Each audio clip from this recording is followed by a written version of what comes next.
Amigos e amigas que acompanham o canal do Luiz Ademar, vamos falar da Série D do Campeonato Brasileiro, a quarta divisão, né? Terminou ontem, segunda-feira, 14 de agosto. Os jogos, na verdade, terminaram os jogos de ida das oitavas de final da Série D. E ontem, o jogo que encerrou esses jogos de ida, né? Foi um jogo triste. Um jogo triste porque ao longo da última semana, o Bahia de Feira de Santana perdeu o atacante Deon. Ele estava treinando, né? Tinha ajudado a classificar o Bahia para as oitavas de final. Estava treinando, passou mal, correram com ele para o hospital e ele morreu. Tipo um ataque cardíaco, né? Coisa assim.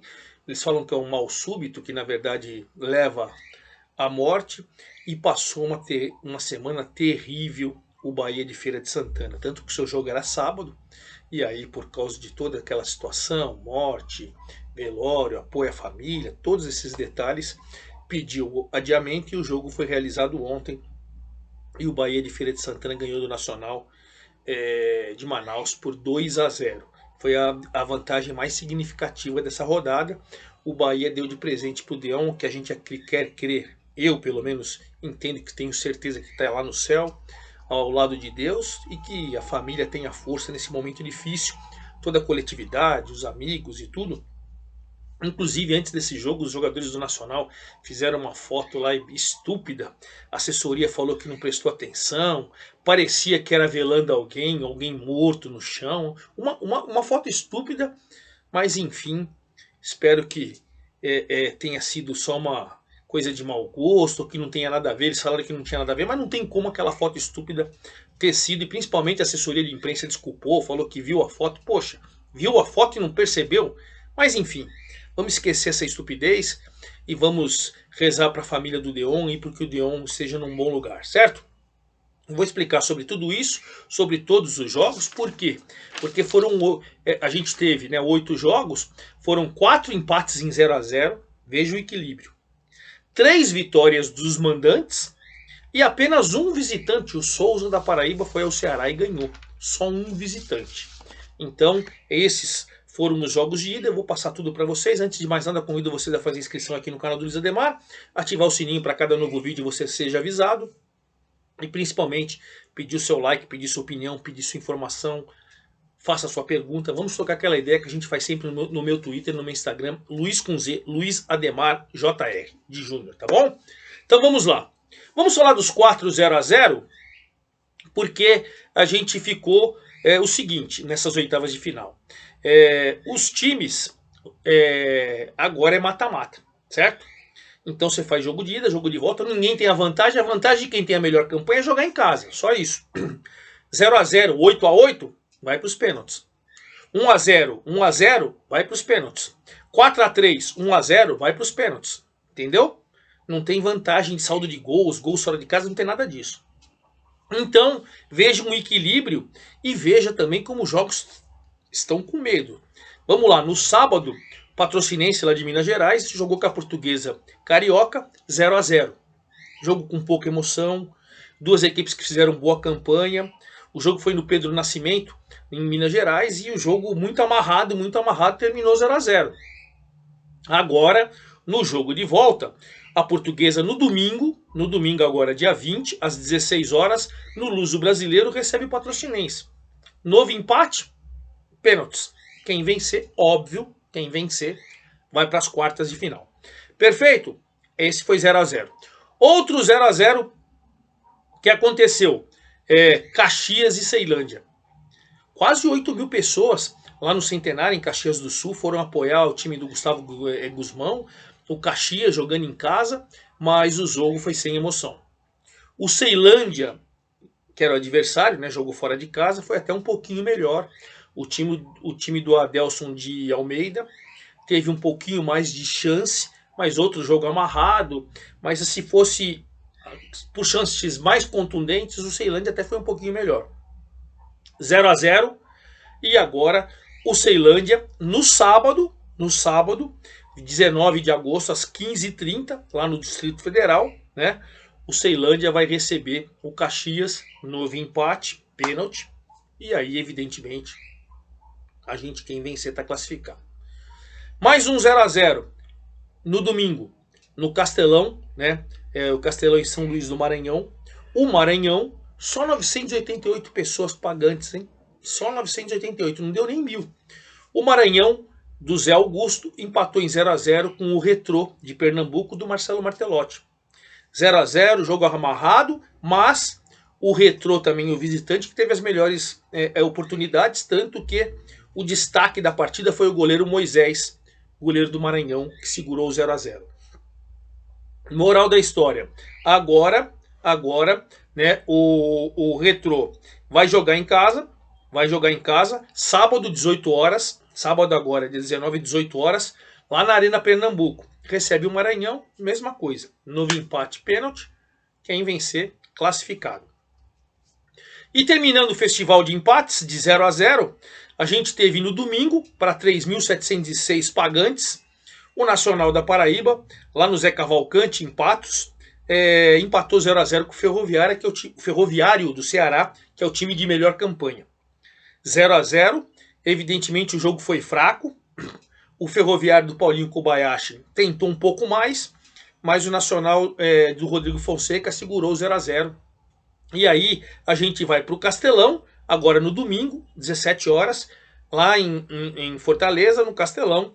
O Ferroviário às 17 horas de domingo enfrenta o Nacional, aquela mesma coisa. Novo empate e pênaltis, quem vencer classificado. Esses foram os 4 0 a 0. Percebem o equilíbrio? 0 a 0, é claro, agora é aquele jogo de medo, né? Você fica com medo de arriscar. Presumo que para o segundo jogo os times sabem que é tudo ou nada, vão arriscar. A não ser quem queira jogar pelo empate, porque pensando que de repente no pênalti pode ir melhor.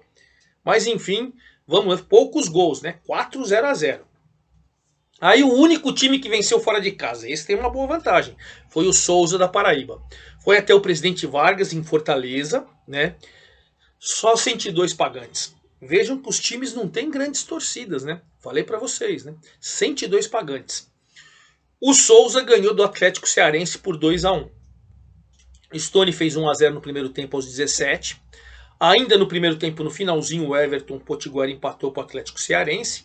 Mas aí o zagueirão Marcelo Duarte, cobrando falta, fez 2 a 1. Logo aos 4 do segundo tempo, o Souza conseguiu uma vitória fantástica fora de casa. Um detalhe que o Atlético Cearense ainda teve o volante Lucas Baranguape expulso. Então ele vai ter até um desfalque e tal. E não conseguiu com 11 contra 11, né?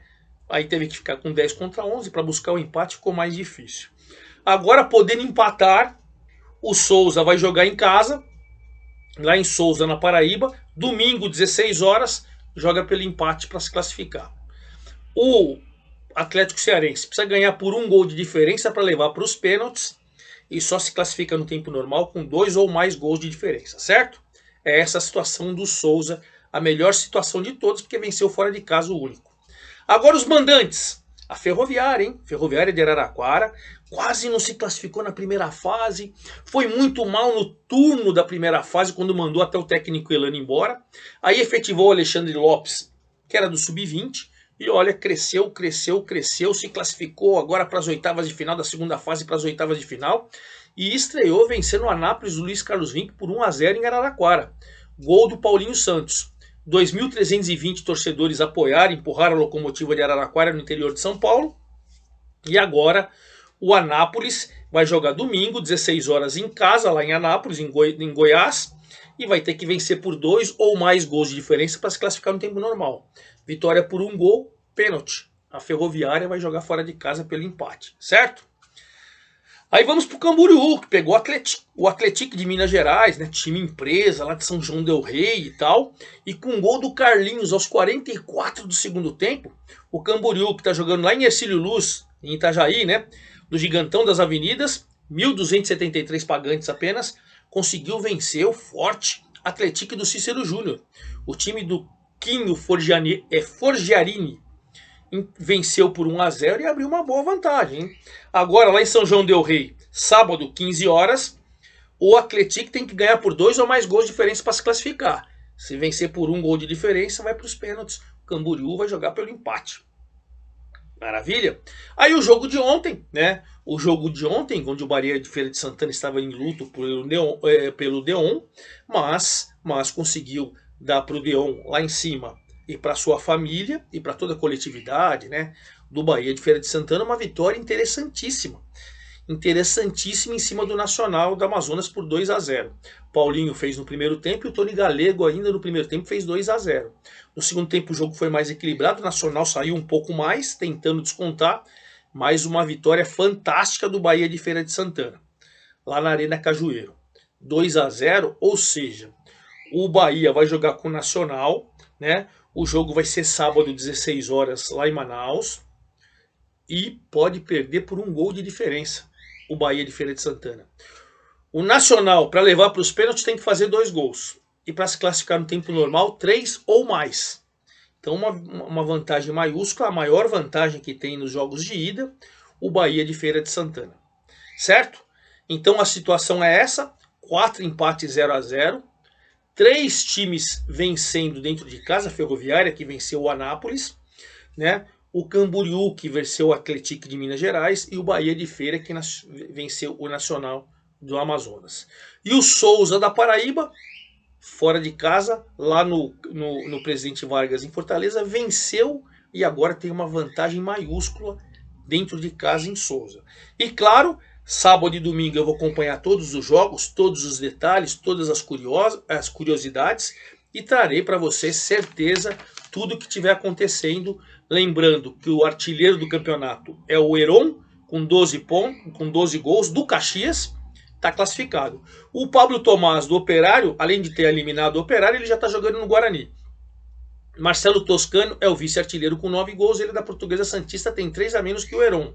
Os dois participaram de empates, né, no primeiro jogo, estão ali na disputa. O Tony, que tem 9 gols também, já foi embora, que era do Vitória do Espírito Santo. E o Carlinhos do Camboriú, que fez gol, que abriu a vantagem do Camboriú em cima do Atlético, tem 8.